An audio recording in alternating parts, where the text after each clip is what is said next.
Hello दोस्तों। आज जो कहानी मैं आपके सामने लेकर आई हूँ उसका शीर्षक है वहम।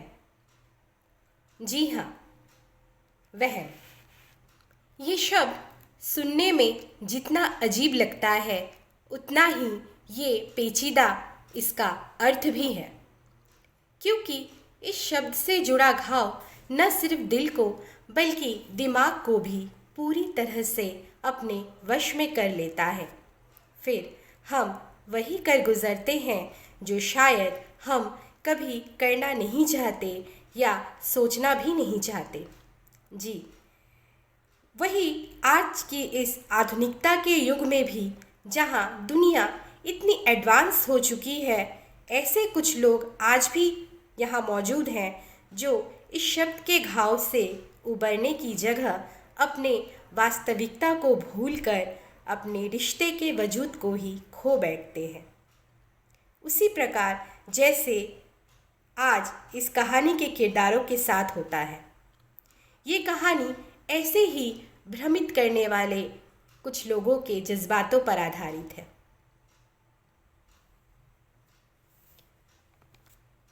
ये कहानी अनुप्रिया की है, जो एक साधारण से परिवार से ताल्लुक़ रखती है। परिवार की बात की जाए तो माता पिता के अलावा एक छोटी बहन है जिसका नाम अक्षरा है। अनुप्रिया घर में बड़ी होने के अलावा पेशे से एक वकील भी थी। पिता रिटायर हो चुके थे तो माँ गृहिणी थी। बहन अक्षरा अभी अपनी कॉलेज की पढ़ाई में बिजी रहती थी।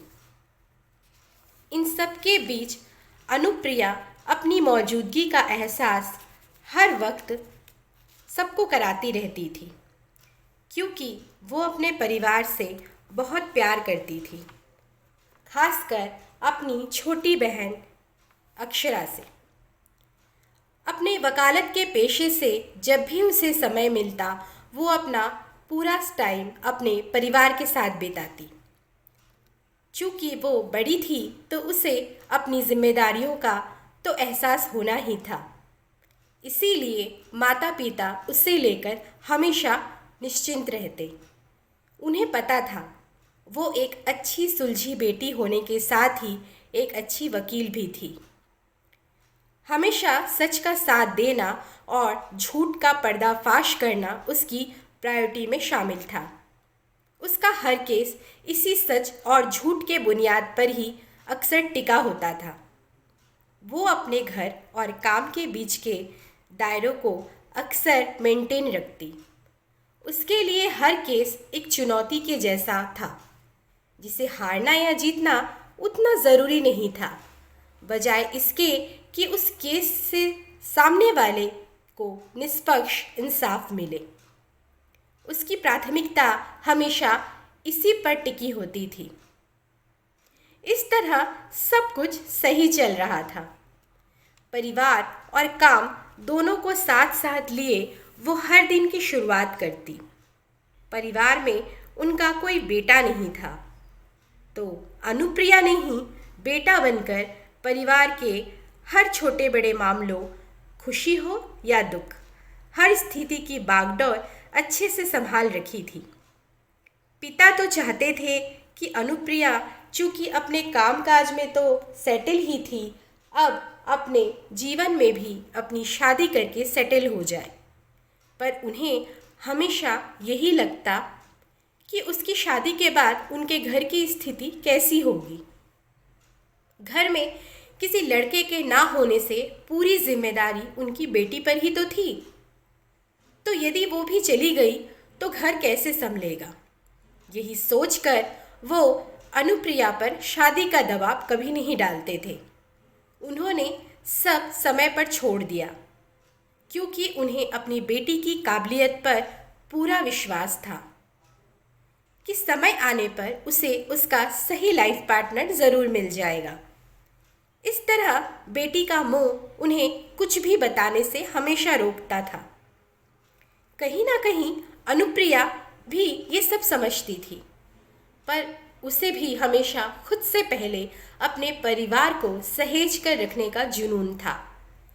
इस तरह चीज़ें बैलेंस कर जीवन की गाड़ी लगातार चल रही थी। रोज़ की तरह वो अपने काम में जाने के लिए तैयार हो रही थी। तभी एक फ़ोन की घंटी बजती है, तो वो उस कॉल को अटेंड करती है।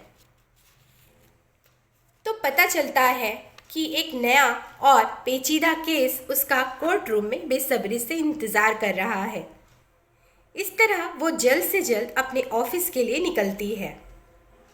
वहाँ पहुँचते ही उसकी नज़र एक लड़के पर पड़ती है जो दरवाजे के बाहर सर पर हाथ रख मायूस सा बैठा कुछ सोच रहा था। उसे देखकर अनुप्रिया को थोड़ा झटका लगा, क्योंकि अनुप्रिया उसके बिल्कुल पास से गुजर रही थी, पर फिर भी वो अपने ही धुन में खोया हुआ था। इस तरह वो अपने कैबिन में दाखिल होती है तो देखती है एक औरत और उसका बच्चा दोनों पहले से ही रूम में उसका इंतज़ार कर रहे थे। बिना देर किए वो उस औरत से पूछती है कि वो यहाँ क्यों आए हैं।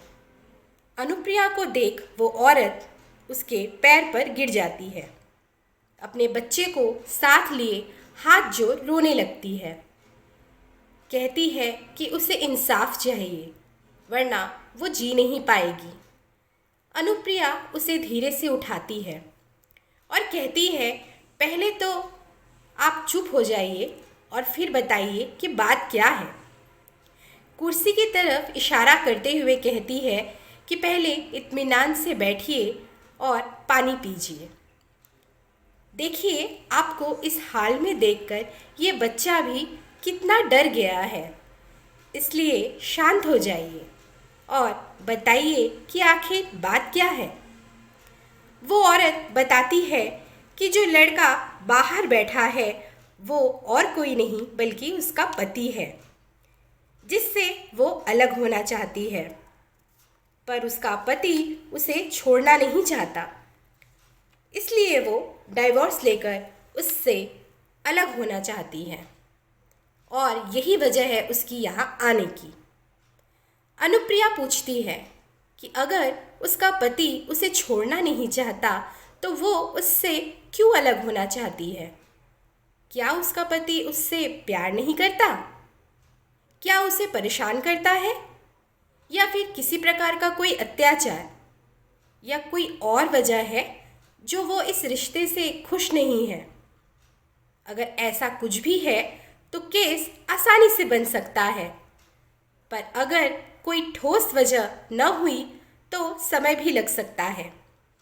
वो बताती है कि जब तक पूरी बात वो जान नहीं लेती वो कैसे मदद करेगी, इसलिए जो सच है सिर्फ वही बात उसे बताई जाए। वो औरत बताती है कि ऐसी कोई परेशानी उसकी लाइफ में कभी है ही नहीं, जिसकी वजह से वो डिवोर्स लेना चाहती है। उसका पति उसके ससुराल वाले जी जान से उसे और उसके बच्चे को प्यार करते हैं और वो कभी भी इन दोनों को अलग नहीं होने देना चाहते। रही पति की बात, तो उसका पति उसके लिए ईश्वर के ही समान है। वो उसे उसी तरह पूजती है जितना प्यार उसका पति उससे करता है, वो भी उतना ही उससे प्यार करती है। उसका एक खुशहाल सांसारिक जीवन है जिसमें किसी तरह का कोई ढोंग या छल कपट, किसी प्रकार का हिंसा या मनमुटाव या आपसी तालमेल की कमी, किसी भी चीज़ का अभाव बिल्कुल भी नहीं है। वो और उसका पति मेड फॉर ईच अदर है, जो नसीब से एक दूसरे से मिले हैं और सिर्फ एक दूसरे के लिए ही बने हैं। उसके पति में कोई अवगुण नहीं है, किसी भी प्रकार की कोई बुरी लत या कोई और खामी, ऐसा कुछ भी नहीं है, बल्कि समाज में इनके परिवार का बहुत नाम और रुतबा है। लोगों में इनके पति को लेकर बहुत अभिमान है, क्योंकि अंदर और बाहर दोनों तरफ से ही वो नरम और खुशमिजाज टाइप का इंसान है, जो खुद से पहले अपने परिवार के बारे में सोचता है, अपनी ज़रूरतों को दरकिनार कर अपनी बीवी बच्चे को सभी सुख सुविधा देने की कोशिश करता है। पर नारी की तरफ देखना तो दूर, उसके दिलो दिमाग पर सिर्फ उसकी पत्नी ही बसी रहती है। बाहर वालों से अपने परिवार को बचाने के लिए समय आने पर वो नरम से कठोर भी बन जाता है। पर मजाल है कि कोई उसके परिवार पर कोई उंगली भी गड़ा दे। अपने काम और नाम दोनों को दायरों में रखना उसे बखूबी आता है। हर तरह से एक लड़की जिस तरह के जीवन साथी की कामना करती है, उसका पति उस प्रारूप में बिल्कुल फिट बैठता है। हजारों व्रत करके भी जो आसानी से हासिल न हो, ऐसे इंसान या कहो कि भगवान, कुछ भी कह लो, ऐसे पति है उसके। ये सब सुनकर अनुप्रिया सोच में पड़ जाती है और कहती है, अगर सच में अभी तक उसने अपने पति के बारे में जो कुछ भी कहा वैसा है, तो ऐसी क्या मजबूरी होगी जो वो इतने खूबसूरत रिश्ते से अलग होना चाहती है। ये सोचकर वो मन ही मन बहुत ज़्यादा उत्सुक हो जाती है और ये सोचती है कि एक छोटा सा बच्चा होने के बाद भी अपने जीवन के बारे में ना सोचकर वो ऐसा स्टेप क्यों लेना चाहती है। क्या उसे अपने बच्चे के भविष्य की भी चिंता नहीं कि डिवोर्स के बाद उस बच्चे का क्या होगा। वो फिर पूछती है कि जब लाइफ में सब सही और सुंदर है तो वो उसे बिगाड़ना क्यों चाहती है। उसे एक बार अपने फैसले पर फिर गौर करना चाहिए, और अगर फिर भी वो अपने बात पर अड़िग है तो कोई बेहद ठोस वजह होगी उसके पास इस रिश्ते को ख़त्म करने की।